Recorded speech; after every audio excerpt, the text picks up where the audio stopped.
Muy bien, trastornos hipertensivos en la gestación.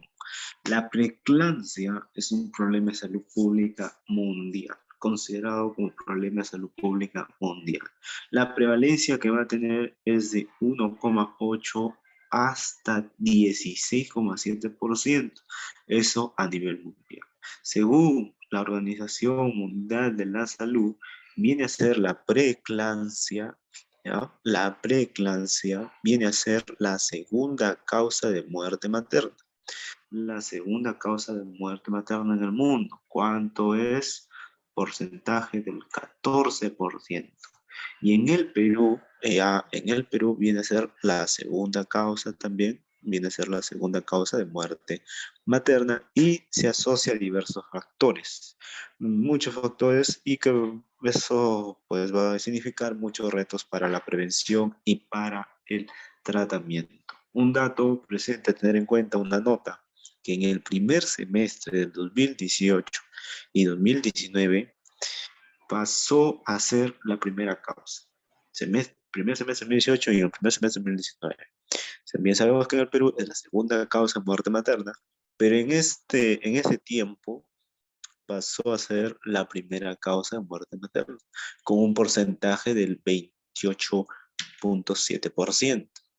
Preeclampsia como salud pública. En los países desarrollados, el riesgo de morir es de 1 en 3.899. Y en los países en desarrollo o los subdesarrollados, en nuestro caso, pues el riesgo de morir es de 1 en 39.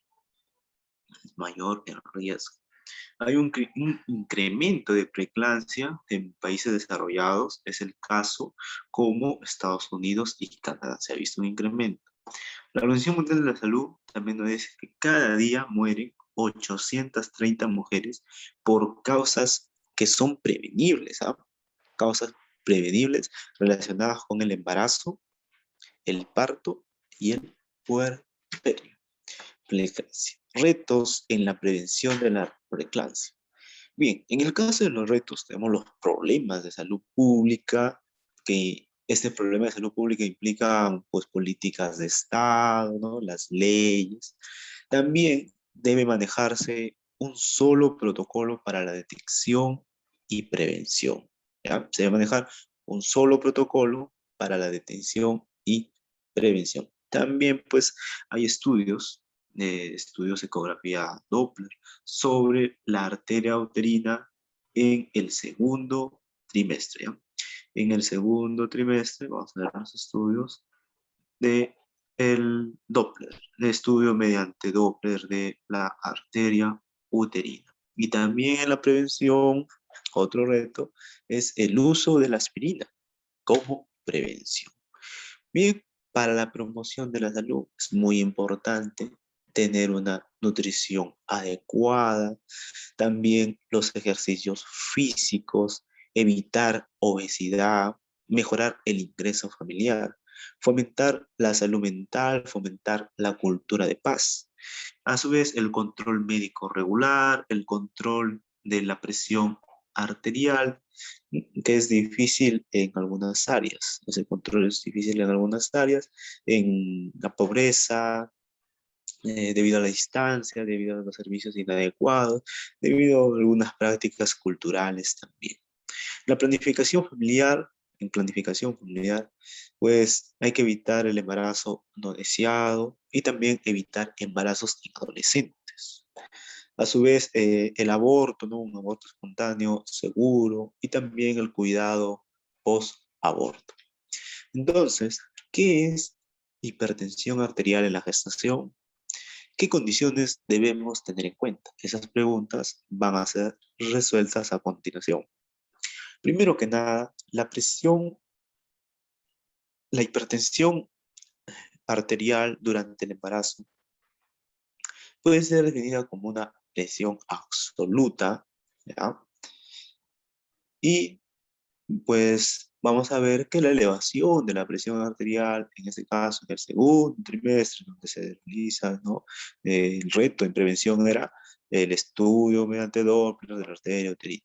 Entonces, elevación de la presión arterial en el segundo trimestre del embarazo, tenemos que tenerlo en cuenta, tenemos que tenerlo en referencia con la presión arterial basal que fue tomada en el primer trimestre del embarazo. Los valores que uno debe tener en cuenta de una hipertensión arterial en el embarazo es cuando la presión arterial sistólica es mayor de 140 milímetros de mercurio y la presión arterial diastólica es mayor o igual a 90 milímetros de mercurio. Entonces, esos datos debemos tener en cuenta. La presión diastólica es punto de corte, mira, punto de corte en la mortalidad perinatal aumenta en forma significativa. Esta presión diastólica. A ver, la presión diastólica dijimos mayor o igual a 90 milímetros de mercurio. La toma de presión arterial es de por lo menos 2 veces y con intervalo de 4 horas. ¿Ya? Intervalo de 4 horas. La posición del paciente debe ser la misma. Hay que evitar los cambios en la presión, registrar la fase 4, la fase 5 de Korokov como medida de la presión diastólica. ¿Ya? Presión diastólica mayor o igual de 90 milímetros de mercurio, hipertensión arterial. Entonces, veamos preeclampsia y eclampsia. La preeclampsia, ¿no? Se da en una gestación mayor o igual a las 20 semanas. Mayor o igual a las 20 semanas, ¿ya? Con una presión arterial elevada, ¿ya? Una presión arterial elevada. Puede tener proteinuria, sí, en algunos casos sí, en otros no, pero ya presenta un compromiso orgánico. Como decimos, hay órgano blanco. En el caso de preeclampsia. Entonces, la preeclampsia puede ser leve, puede ser una preeclampsia severa, ¿ya? Es aquella que progresa rápidamente, incluso puede ser fulminante. La preeclampsia, ¿no? Y recordemos, mayor a las 20 semanas, con o sin proteinuria, compromiso orgánico. Entonces la preeclampsia se va a dividir. Tenemos un inicio precoz, un inicio tardío, ¿ya? A pretérmino y a término. Esto de pretérmino y término es fácil porque ya conocemos el dato de las 37 semanas. Si es menor a las 37 semanas, estamos hablando de una preeclampsia pretérmino. Pero si es mayor o igual a las 37 semanas, 0,7 días, entonces estamos hablando pues de una preeclampsia a término. Ahora, inicio precoz, ahora tenemos en cuenta las 34 semanas como punto de corte. A inicio precoz, menor de 34 semanas. A inicio tardío, mayor o igual a 34 semanas. Esa es la clasificación. ¿Ya? Tipos de preeclampsia. En los factores de riesgo vamos a ver los preconcepcionales, antes de la concepción. Riesgo de preeclampsia va a depender de la severidad de complicaciones y combinación de los factores de riesgo. Los factores de riesgo, pues vamos a tener, mira, ve, un 15, un 40%, hipertensión crónica, el daño renal, es un factor de riesgo para preeclampsia. También la diabetes mellitus pregestacional. También diabetes mellitus pregestacional, enfermedades del tejido conectivo, por ejemplo, el lupus, por ejemplo, artritis reumatoide, son factores de riesgo. Trombofilia, que puede ser la trombofilia, puede ser una trombofilia adquirida, puede ser una trombofilia congénita, la obesidad, la resistencia a la insulina. Si la edad es mayor de 35 años, ¿no? La edad también a tener en cuenta en las personas embarazadas, ¿no? El embarazo por semen donante o por donación de ovocito. También es un factor de riesgo. Historia familiar de preeclampsia, enfermedades cardiovasculares, gestante nacida con bajo peso al nacer, eventos adversos en embarazos previos, ¿no? Como un desprendimiento prematuro de placenta, por ejemplo. Esos son factores de riesgo preconcepcionales o restricción del crecimiento intrauterino también. Eso genera riesgo.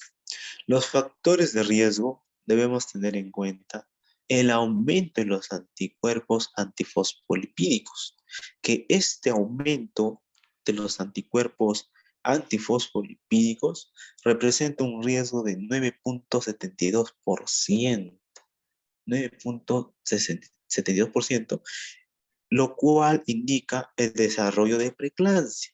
Entonces, nosotros debemos identificar los factores antes del embarazo. Y si ya hay embarazo, es muy importante identificarlo para su control. ¿Ya? Para su control. Entonces, el riesgo epidemiológico, el riesgo que va a presentar la paciente, acá nosotros podemos ver, ¿no?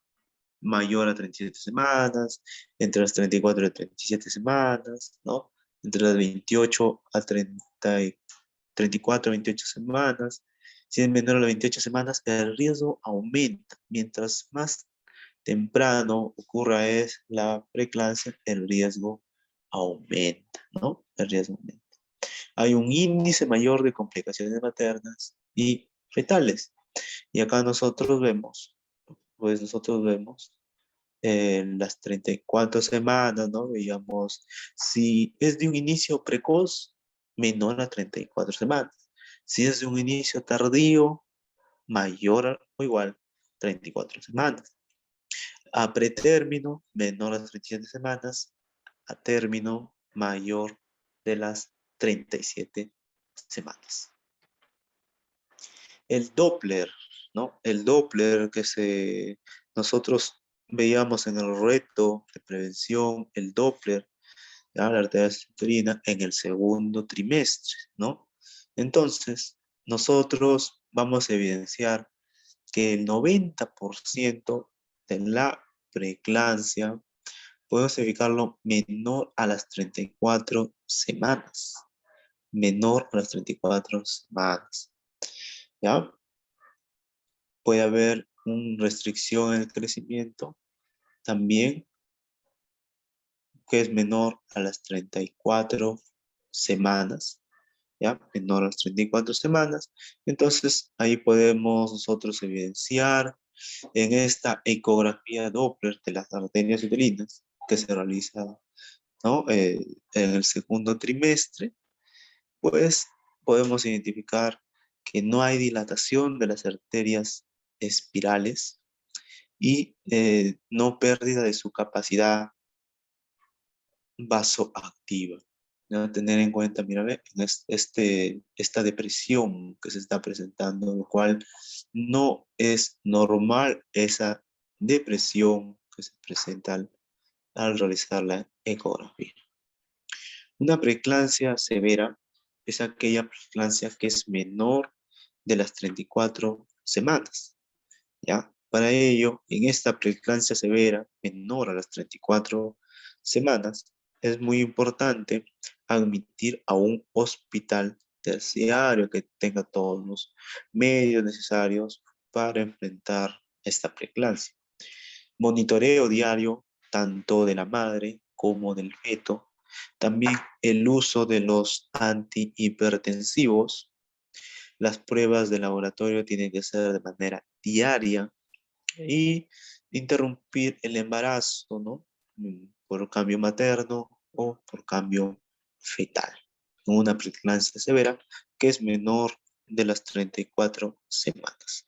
Pero también tenemos una hipertensión arterial crónica, puede estar presente en la gestación.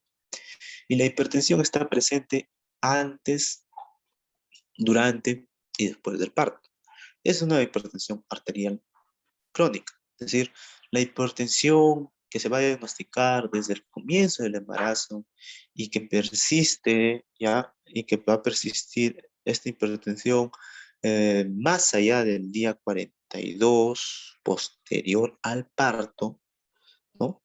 Entonces, también se clasifica como una hipertensión crónica. Entonces, desde que inicia el embarazo hasta el día 42, ¿no? O hasta más del día 42 que se extendió esta hipertensión. Entonces, ahí nosotros hablamos de una hipertensión crónica. La preeclampsia sobreimpuesta a la hipertensión arterial crónica. Es decir, la paciente tiene su hipertensión arterial crónica, su presión arterial está elevada, ¿no? Una presión arterial sistólica mayor o igual a 140 milímetros de mercurio, una presión arterial diastólica mayor o igual a 90 milímetros de mercurio. Entonces, al ocurrir, puede ocurrir que se sobreimponga a esta hipertensión arterial crónica una preeclampsia. Y algunos criterios que pueden indicarnos, ¿no?, el incremento de la presión arterial es pues lo siguiente, ¿no? Como la presión arterial aumenta, ¿no?, unos 30 milímetros de mercurio, ¿no? En el caso de la sistólica, y en el caso de la diastólica aumenta unos 15 milímetros de mercurio respecto a su basal. Recuerda que lo medimos, ¿no? El valor en el segundo trimestre comparado con el primer trimestre. También en estos casos está presente la proteinuria, el edema generalizado, ¿ya? Va a estar presente en gestante con hipertensión arterial crónica previa. Preeclampsia sobreimpuesta a hipertensión crónica.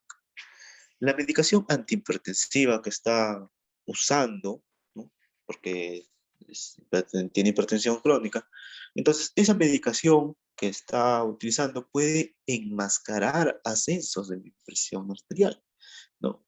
O sea, los enmascara, los oculta. Este ascenso de la presión arterial sucede en las primeras fases, de la preeclampsia sobreimpuesta y transcurre pues sin proteinuria evidente, ¿ya? No hay proteinuria, entonces, y además está enmascarado estas elevaciones de presión arterial. Puede ocurrir. Ahora, el descenso del recuento plaquetario se va a dar y también la afectación de órgano blanco, ¿ya? Afectación de órgano blanco.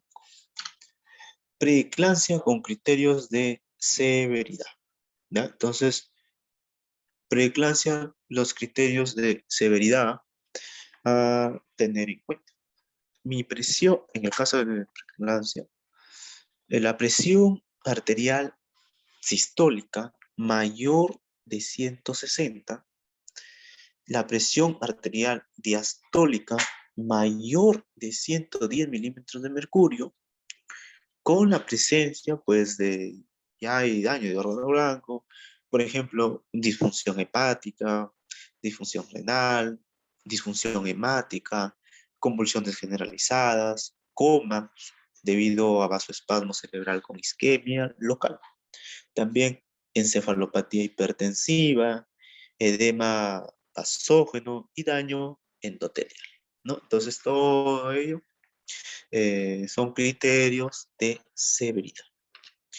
Bueno, y hay falla orgánica, pues en la preeclampsia hay falla orgánica cardiovascular, vascular, renal, hepática, metabólica, cerebral, respiratoria y en la coagulación. Entonces, vamos a ver una falla orgánica cardíaca, por ejemplo, paro cardíaco o la presencia de edema pulmonar. Vascular, pues la presión arterial es menor de 90 milímetros de mercurio, o si no, no mide la presión arterial, ya, que sea menor a 90 milímetros de mercurio, sino la presión arterial media. Y tenemos en estos casos una presión arterial media que es menor a 60 milímetros de mercurio. Además de ello, hay disminución de la presión arterial sistólica. La presión arterial sistólica va a estar menor de 40 milímetros de mercurio. También puedes identificar el índice cardíaco.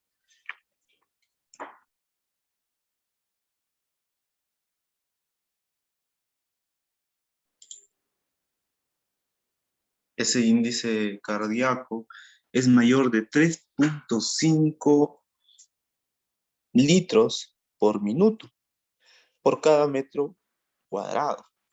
Además de ello, el llenado capilar se va a encontrar disminuido, ¿no? Va a ser mayor a 2 segundos. Falla orgánica renal, hay un incremento en la creatinina basal, ese incremento es de un 50% en 24 horas, o si no, la elevación de la creatinina sérica, ¿no? La creatinina, entonces nosotros identificamos falla orgánica, bueno, la creatinina es mayor de 1,2 miligramos por decilitro. También oliguria, y la oliguria que no responde al reemplazo de líquidos y a diuréticos endovenosos, pues también es un criterio en falla orgánica renal, trastornos del equilibrio ácido-base, trastorno electrolítico. Hepática, ¿no? La falla orgánica hepática, ¿cómo podemos identificarlo? Por ictericia, además de ictericia puede existir o no hepatomegalia, asociado a las transaminasas, ¿no? Transaminasas, TGO, TGP, mayor de 70 unidades por litro, la bilirrubina total, ¿no? Bilirrubina total de unos 4 miligramos por decilitro, LDH mayor o igual de 600 unidades por litro. ¿Ya? También falla orgánica hepática, el hematoma hepático o alguna rotura hepática. Metabólica, si nosotros vemos falla orgánica metabólica, estaríamos identificando una cetoacidosis diabética, crisis tiroidea, hiperlactacidemia, que es mayor a 1 milimol por litro, hiperglicemia, la glicemia plasmática mayor a 120 miligramos por decilitro o 7,7 milimol por litro. Y esto sin padecer diabetes. Cerebral, una falla orgánica cerebral, coma, convulsiones, confusión, desorientación, signos de focalización. Falla orgánica respiratoria, síndrome de dificultad respiratoria, la necesidad de soporte ventilatorio. Y coagulación, pues tenemos la trombocitopenia, ¿no? Menor a 100.000 plaquetas. O también puede haber hemólisis, el LDH va a estar mayor de 600, lo vemos también en la falla orgánica hepática, LDH mayor de 600 unidades por litro. Son los criterios de severidad. Respecto a la fisiopatología, en el año 91, Rickman nos dice pues que no, la preeclampsia viene a ser un trastorno de 2 estadios. Uno antes de las 20 semanas y otro después de las 20 semanas. El primer estadio es antes de las 20 semanas.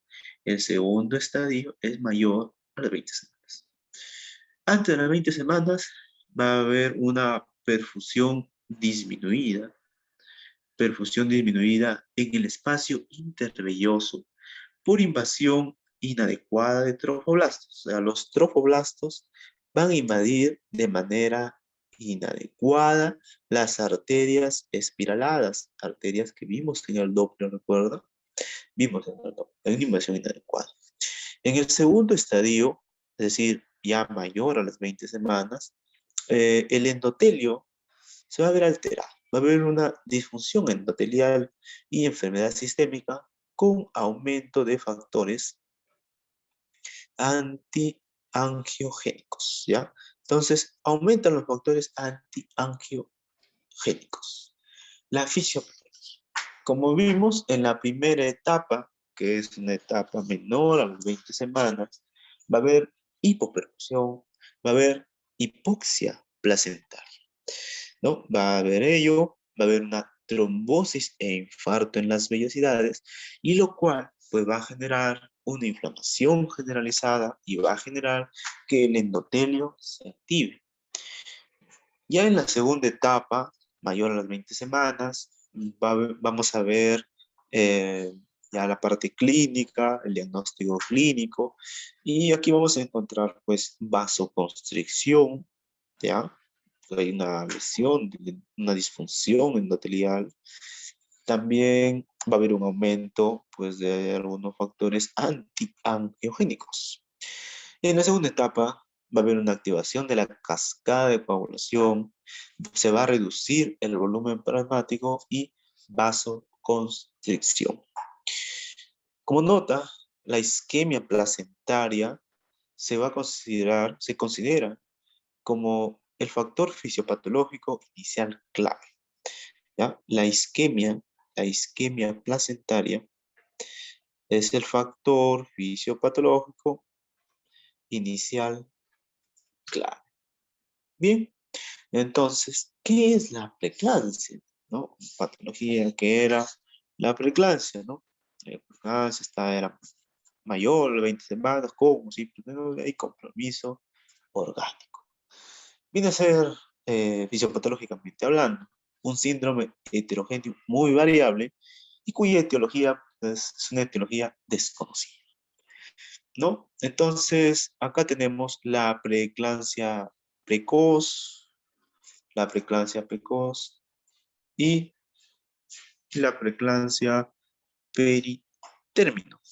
En la preeclampsia precoz, ya es menor a las 34, es de inicio precoz, menor a las 34 semanas, y peritérmino mayor o igual a las 37 semanas, ¿no? Entonces, ¿qué es lo que va a haber al inicio, ¿no? Antes de las 20 semanas, va a haber una hipoperfusión placentaria, ¿no? Y va a haber manifestaciones maternas. Se va a sumar a esta hipoperfusión la predisposición materna. ¿Qué está ocurriendo aquí? Está ocurriendo que la invasión del tromblasto a las arterias espiraladas es una invasión ineficiente. Luego ya peritérmino, ya se van a presentar las manifestaciones fetales, ya, se van a presentar las manifestaciones fetales. Recuerda que en implicancia precoz va a haber una restricción del crecimiento, ¿no? Intrauterino, pero a peritérmino ya no va a ser sin restricción del crecimiento. Entonces, tenemos acá las imágenes en el caso de esa invasión que mencionábamos, que ocurre en el primer estadio, ¿no? Antes de las 20 semanas, esa invasión del trofoblasto. Y podemos presentar un cuadro en el cual tenemos la preeclampsia precoz, ¿ya? Placentaria y la preeclampsia tardía materna, en el cual cómo es que aumenta la severidad y la frecuencia, ¿no? Siendo la preeclampsia precoz pues más grave que una preeclampsia tardía, ¿no? Eso a tener en cuenta.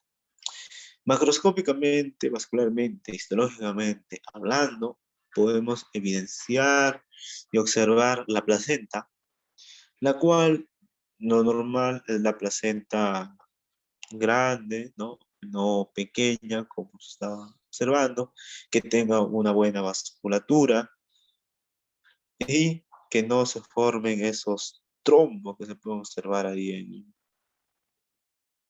en la imagen, pues, ¿no?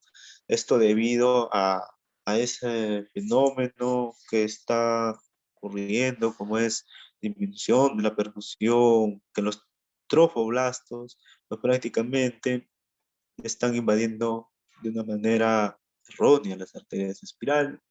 Y en el embarazo normal, esas arterias son más gruesas, más irrigadas, como se puede observar, pero en la preeclampsia severa podemos notar la delgadez de las arterias espiraladas, como están delgadas, ambas, ¿no? Arterias y venas. En la preeclampsia, ¿no? evaluamos las arterias uterinas ya en el segundo trimestre. Al evaluar las arterias uterinas, se puede observar las ondas, sobre todo en ecodoppler, y observar la resistencia, la dirección del flujo, la velocidad. Y la velocidad, teniendo en cuenta pues que esas depresiones nos indican la anormalidad, las depresiones nos indican la anormalidad, y con el Doppler podemos observar pues la dirección del flujo, velocidad y la resistencia. Acá observamos que está mucho mejor, ¿no? Esto es lo normal, esto es lo normal, a diferencia de estas depresiones, ¿no? Que se puede observar. Estamos evaluando aquí las arterias uterinas. Entonces, para el diagnóstico y el pronóstico va a ser importante la bioquímica, va a ser importante la clínica con una presión arterial elevada y va a ser muy importante también el Doppler. Mientras más temprano identifiquemos, ¿ya?, el pronóstico de preeclampsia, pues va a ser mucho mejor. Entre las 11 y las 14 semanas, si se da la predicción de la preeclampsia, ¿no?, va a ser mucho mejor que se dé después de las 20 semanas, supongamos en el segundo, en el tercer trimestre, ¿no? En ese caso, ya bueno, se tendría que hacer un manejo perinatal. Ya en el segundo, tercer trimestre, ¿no? Evaluamos, realizamos el diagnóstico diferencial, la historia natural, y identificamos pues algunas complicaciones, predicción de complicaciones, el pronóstico, para lo cual pues vemos el pronóstico y en este periodo ya, de segundo y tercer trimestre, la adaptación y el manejo perinatal. ¿Cómo es que se va a distribuir el volumen corporal total? Este volumen corporal total va a estar totalmente alterado. Y la redistribución del volumen plasmático al espacio extravascular fuera del vaso sanguíneo va a darse por que la permeabilidad capilar se va a ver aumentada. El endotelio va a estar roto, de rotura endotelial. También la presión oncótica se va a ver disminuida, la presión oncótica disminuye, y también vamos a encontrar fenómenos de hemoconcentración, ¿ya? Va a haber fenómenos de hemoconcentración. Y a nivel del sistema nervioso central va a afectar mucho, ¿no?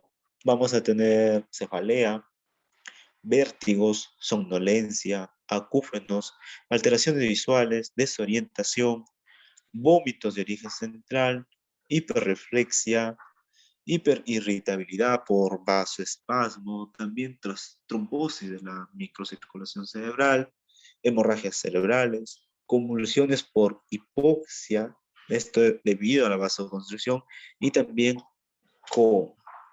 En el hígado, ¿no?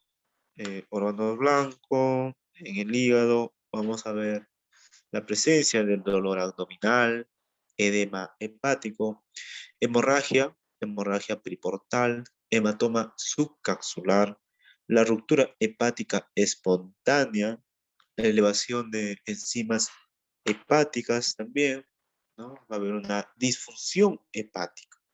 Y en el riñón, una disfunción renal. Identificamos a la oliguria, que también va a ocasionar esto.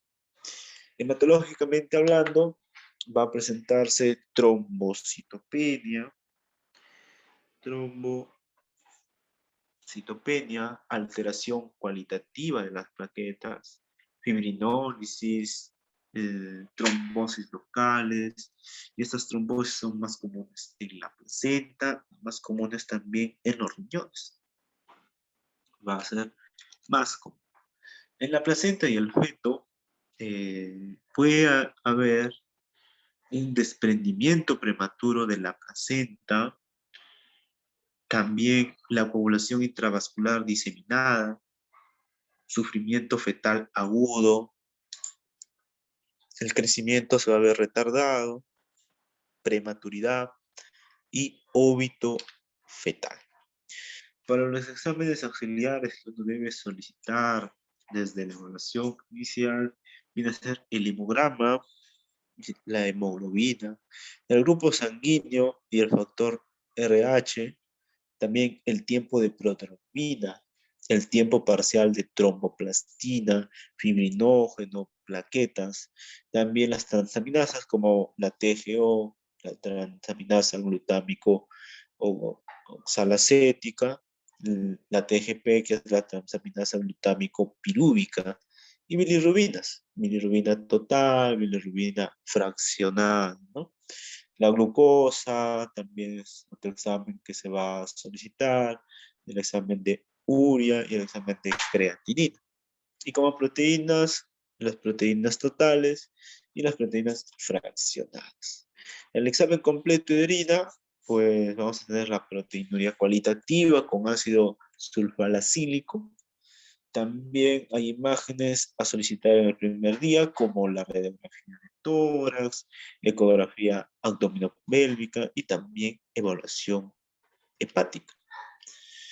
Para el tratamiento, bueno, habrá una terminación del embarazo, pero vamos a ver que la preeclampsia leve, vamos a realizar un manejo hospitalario. Para la preeclampsia leve, para el manejo hospitalario, la dieta es una dieta normal, sin restricción de sal. Tienes que medir la presión arterial cada 4 horas. Hay un reposo relativo. El peso diario, tienes que ver la diuresis y síntomas, identificar síntomas como edema, reflejos tendinosos profundos, movimientos fetales y la orina completa para identificar proteinuria de 24 horas. El hematocrito, también el recuento de plaquetas, las pruebas hepáticas, realizar una ecografía biometría y también Doppler arterial, arterias uterinas, ello, y el crecimiento fetal cada 2 semanas. Identificar ello. Realizar una vigilancia fetal, identificar también los perfiles biofísicos.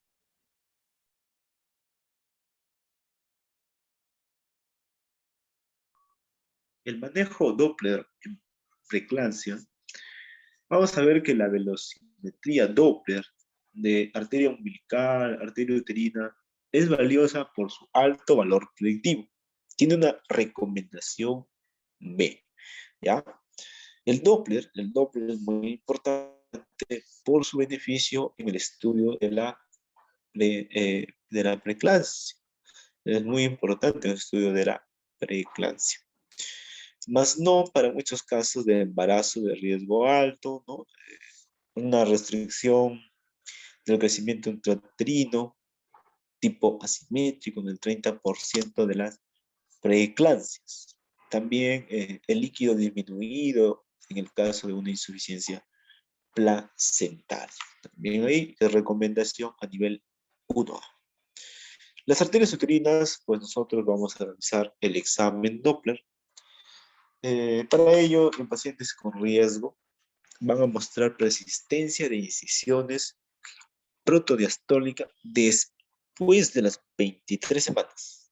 Luego de las 23 semanas, vamos a identificar esas precisión, ¿no? Es paciente con riesgo.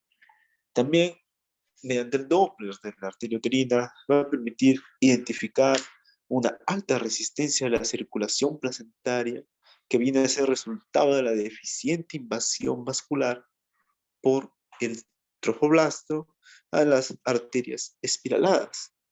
Entonces, tenemos el punto de corte en este caso, las arterias uterinas, ¿no? Mientras más temprano va a ser mucho mejor. Ahora, este es el mejor método por el momento y ahí va a servir mucho para ajustar el control antenatal. Se detecta el 10% de las preeclampsias, en este caso, la preeclampsia, por decir, aproximadamente un 50% mediante esta técnica, y si es menor de las 35 semanas, va a ser ese porcentaje mucho mayor, va a ser de un 75 a un 80%. Ahora, si se realiza el Doppler la semana 11, la semana 14, que es mucho mejor aún, pues vamos a identificar y vamos a detectar, ¿ya? Recordando pues que la sensibilidad global es baja, va a ser más útil el Doppler de las arterias uterinas en las poblaciones que tengan un riesgo, ¿ya? Un riesgo. También en los estudios de profilaxis con aspirina y ver su beneficio. Entonces acá la detección de una preeclampsia, si es menor a las 34 semanas, va a ser de un aproximado de un 50% para la detección, ¿no? En los marcadores bioquímicos, nosotros identificamos marcadores como el síndrome de Down, el marcador PAPA, FRIC, HCG, ¿no? El beta-HCG, la inhibina, que van a tener una poca capacidad predictiva y es muy discutible en su integración en los algoritmos. ¿Ya? Muy discutible. En la PP13, ¿no? Va a tener una tasa de detección de un 10%. Precozmente, una preeclampsia precoz se detectaría un 40% y una preeclampsia tardía en un 30%.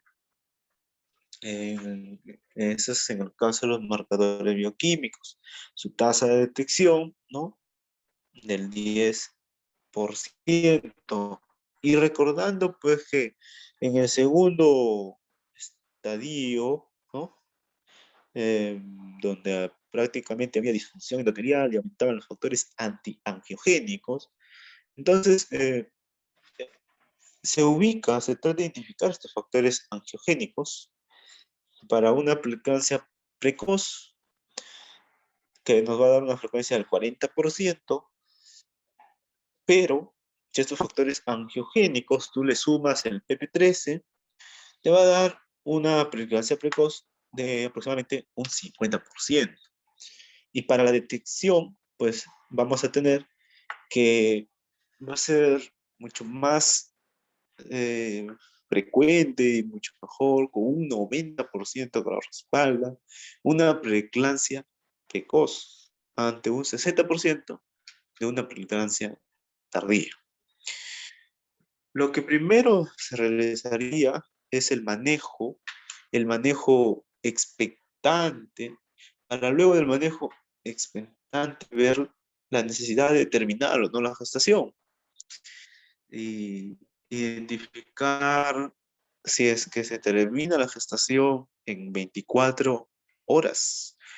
Lo recomendable pues es que sea de ese término por la vía vaginal, ¿no? Pero también puede ser por la cesárea. Ese manejo expectante tiene que ver pues con la maduración pulmonar y de rescate, ¿no? También el uso del sulfato de magnesio, el monitoreo fetal, ¿no? La ecografía, las pruebas de laboratorio, todo vez a la semana, y también el uso de los antihipertensivos. Luego del manejo expectante, tiene que ver el manejo intervencionista, ¿no? El protocolo de sulfato de magnesio, la maduración pulmonar, las pruebas de laboratorio que se soliciten, hacer un monitoreo fetal y también los antihipertensivos. Luego de ello, de ese manejo intervencionista, ver si se termina o no la gestación en 24 o 48 horas, ya sea por vía vaginal o por cesárea. Analizando la evidencia. La evidencia es insuficiente para una conclusión acerca del manejo de una gestante con preeclampsia severa lejos del término. Existe un aparente incremento en la morbilidad neonatal con el manejo intervencionista. El término del embarazo tempranamente debe ser justificado por una sospecha real de daño materno. Entonces, en 2019, la OMS, ¿ya? NICE, 2019, y de la Organización Mundial de la Salud, difiere el parto hasta que hayan signos claros de compromiso fetal. Una presión arterial materna incontrolable o alguna evidencia de daño de órgano blanco materno. Ahí, ¿no? Diferir el parto. Debemos tener en cuenta que entre la semana 28 y la semana 32 de gestación se debe dar un ciclo de esteroides. Ciclo de esteroides. Los más utilizados son betametasona y dexametasona. Son los más utilizados a tener en cuenta. También realizar la neuroprofilaxis, eso es mediante el sulfato de magnesio. La neuroprofilaxis es de primera elección, el sulfato de magnesio.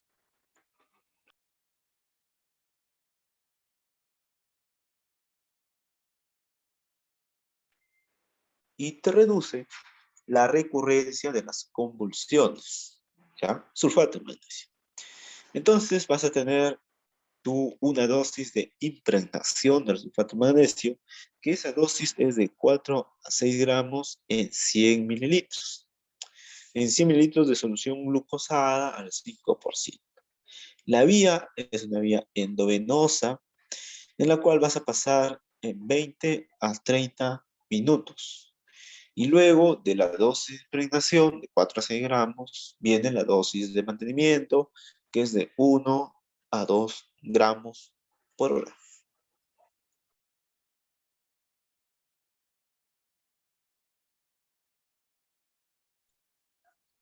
En una segunda convulsión, después de haber recibido ya sulfato de magnesio, bueno, en esos casos administras 2 gramos por vía endovenosa a pasar en 5 minutos.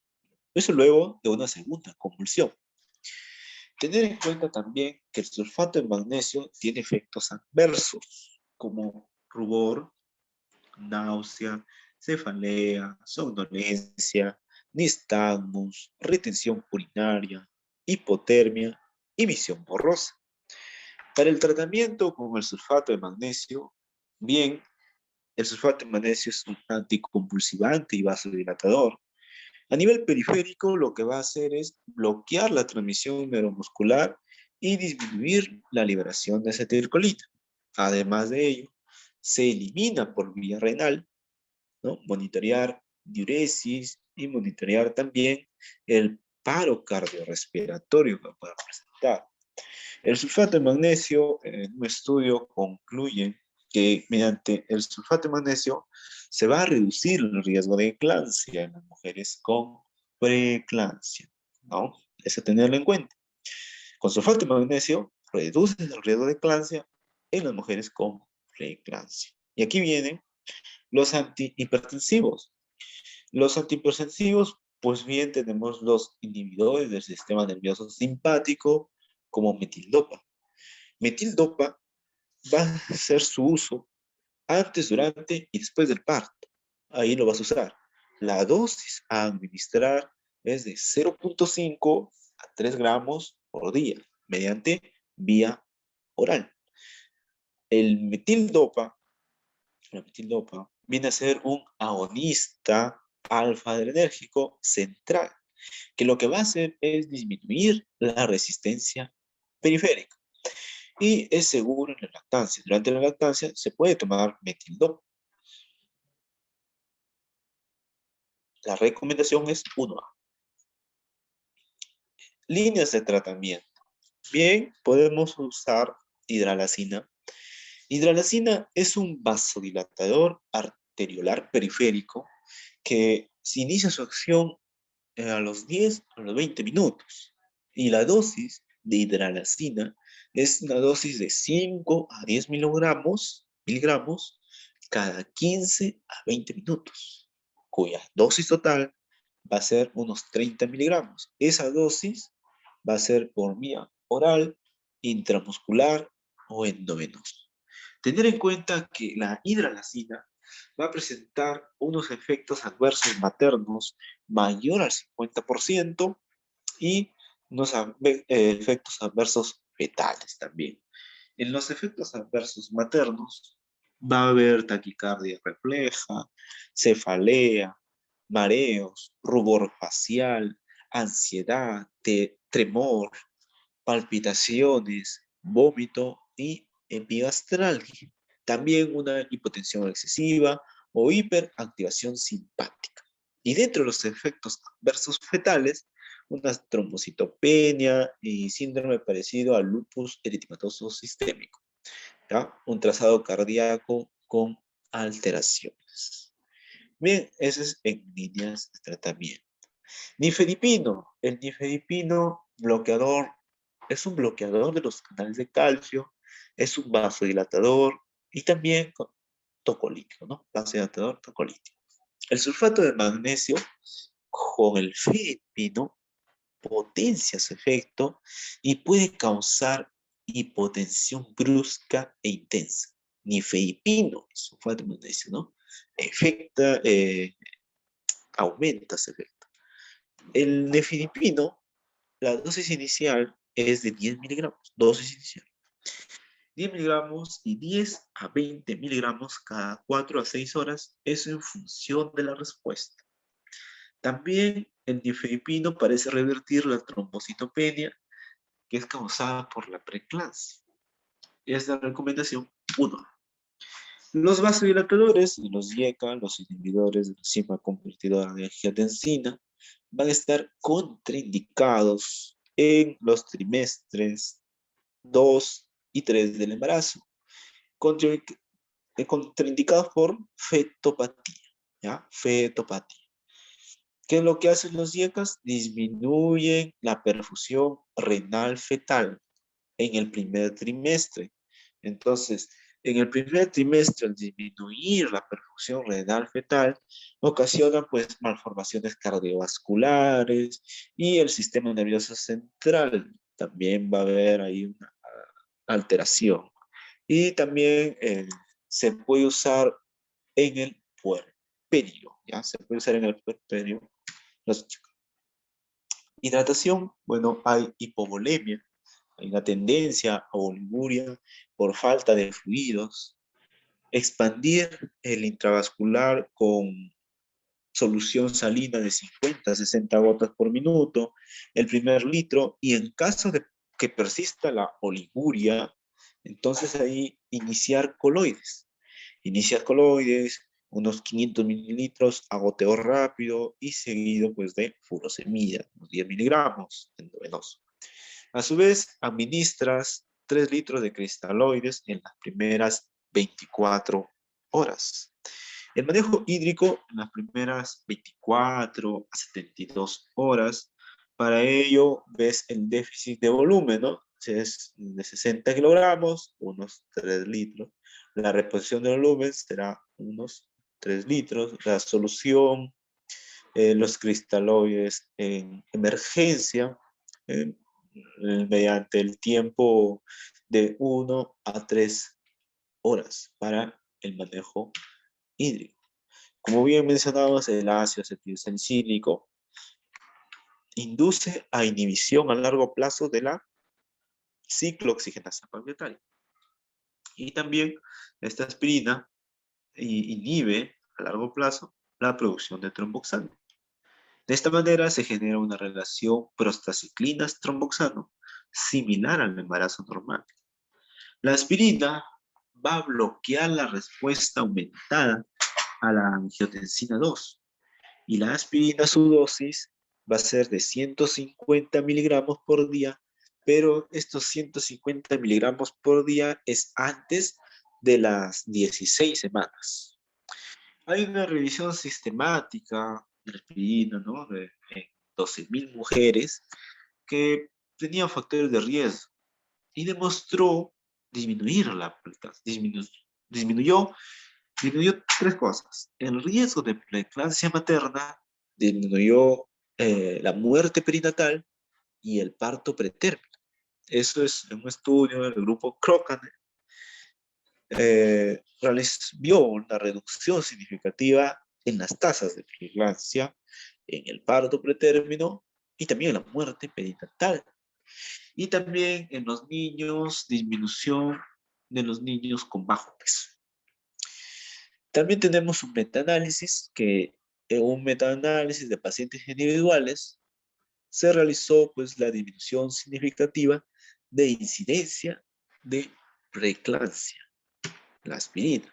La aspirina se une rápidamente en forma reversible competitiva al sitio de unión del araquidonato. Ahí se une araquidonato, ¿ya? La prostaglandina H2 sintetasa. Va a ser Va a haber una inhibición, la aspirina inhibe la formación de endoperoxidasas y tromboxano A e interfiere en la producción de las prostaglandinas por el endotelio vascular. Además de ello, la aspirina pues mantendría normales las cifras de tensión arterial en la gestante hipertensa. Bien, también tenemos otras evidencias. En el año 1989 se demuestra en gestantes una dosis con buena respuesta de 80 miligramos diarios de aspirina. ¿Ya? En una semana, una respuesta del 98% para la inhibición de la producción de tromboxano. Y la aspirina, pues lo que hace es promover el buen flujo placentario, promueve el buen flujo placentario y disminuye el riesgo de trombosis placentaria mediante la reducción de tromboxano A y de progesterona I 2. Ya en 2007-2010 se demostró el beneficio del uso de la aspirina a la dosis que hemos mencionado, de 150 miligramos. Pero esa dosis siempre y cuando se empiece antes de la semana 16. Tener en cuenta ello. El uso de la aspirina, entonces, te reduce el riesgo global de la preeclampsia en un 10%. Si se usa antes de la semana 16, entonces la preeclampsia se va a ver reducida en un 47%. Y si hay un riesgo alto para la preeclampsia, se reduce en un 60% mediante el uso de la aspirina. Ahora, ¿desde cuándo dar la aspirina? Bueno, la evidencia dice que inicio de aspirina a bajas dosis antes de la semana 16 va a reducir significativamente el riesgo de preeclampsia. También va a haber una reducción en la restricción del crecimiento intrauterino, ¿ya? Y de preeclampsia severa. Además, se observaron el beneficio de la aspirina, que luego de las 16 semanas se fue perdiendo ese beneficio, se pierde. ¿A qué hora dar la aspirina? Se evaluó el beneficio en la reducción considerable de la presión arterial ingerida por las noches. Tomada luego del almuerzo, 7.2 milímetros de mercurio, ¿ya? 4.9 milímetros de mercurio, y en el caso de las noches, 11 milímetros de mercurio y 7.1 milímetros de mercurio. Así vemos que el beneficio pues es ingerida por las noches. Sistema de renina-aldosterona podría explicar biológicamente mejor la regulación de la presión en las noches. Y el síndrome de Hell, ya vamos a ver que tiene como definición este síndrome una trombocitopenia menor a 50.000 plaquetas por milímetro cúbico. También la hemólisis en el frotis periférico anormal, fragmentadas, esquistocitos y la bilirrubina. La bilirrubina va a ser de 1.2 miligramos por decilitro y DHL mayor a 600 unidades internacionales por litro. A su vez, bueno, de aparte del frotis periférico, de la bilirrubina, de HN, trombocitos, también tienes que identificar las enzimas hepáticas, las transaminasas, que van a estar elevadas, mayor a 70 unidades, las transaminasas. Bien, eso es en el caso de la clase 1.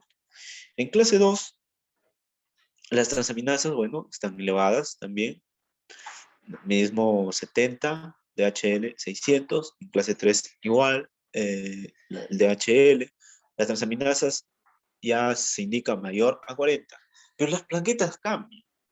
Si tú tienes las plaquetas mayor, ¿no? Mayor a 50.000, a 100.000, estamos en una clase 2.